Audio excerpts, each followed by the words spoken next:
Gentlemen, imagine a child in a rural village, eager to learn, but attending a school with crumbling infrastructure and few resources.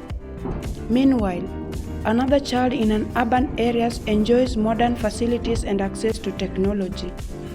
This stark contrast highlights educational inequality, a pervasive issue in Kenya and around the world. Hello and good evening, everyone. I welcome you to our today's insightful dialogue program. I'm Shayo Jr., your co-host, and today we are privileged to have our guest, who is none other than Njuguna Helen. She's an undergraduate student in the School of Education in Moi University, and today we are going to discuss about this animal educational inequality. This is not only a challenge in Kenya, but also in developing countries. Without wasting much time, let's get started. Hi Njuguna. Hello. I'm privileged to have you today. I'm much humbled to be here today. Okay, back to our question. According to your understanding, how do you understand this term educational inequality? Educational inequalities, this is unequal distribution of educational resources and opportunities. And what are some of the causes of educational inequality? Some of the causes of educational inequality include socio-economic status. In these, we'll be delving deeper on poverty. Those students who come from poor backgrounds, they don't have access to some of the resources. For example, the books. They tend to be enrolled to the schools in the rural areas just because their parents cannot be able to provide for them the school fees that they need to enroll to better schools. Another issue is about the funding disparities. We find that the government funds schools and they use a criteria where some schools are find it difficult, or they have some funding that it's not enough, so they end up just using the little that they have to make sure that they feel comfortable, and through this makes them not to access or to have this quality education. And how does educational inequality affect maybe your life or those lives around you? Educational inequality has really affected so many in terms of the quality of education that they get.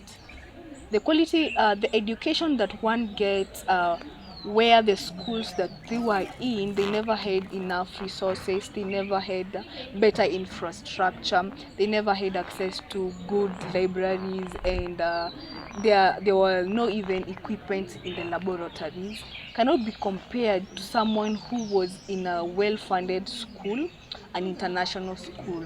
Thus, you find that the quality of education these two students have is not the same. It has a difference. So get that they get low quality education as compared to the others who were in a good schools, international or national schools.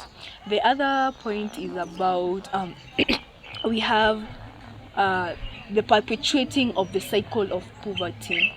So if we have educational inequality, this means that so many of the students won't get this quality education. Thus, we will be having this cycle of poverty in the community and the society. So because these people cannot rise and have these skills that they are needed to be having.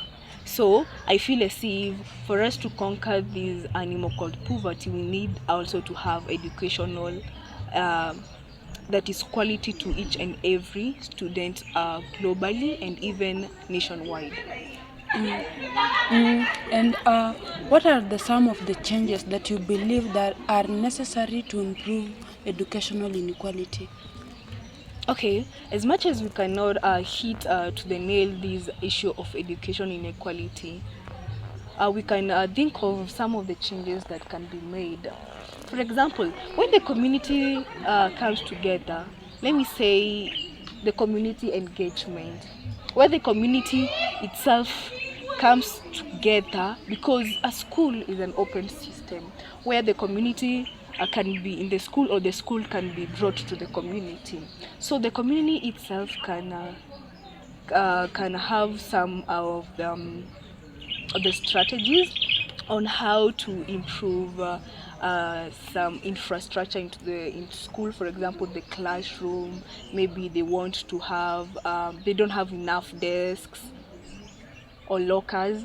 The community can chip in and help the school to have such. Another instant is where the same community have those can come up with the sponsors who will be sponsoring some students who have the capabilities and the abilities and the potentials, and this will lead to bringing forth the educational equality, that the students who have these abilities can access to this education and they can live a better life. The other point is all about the funding.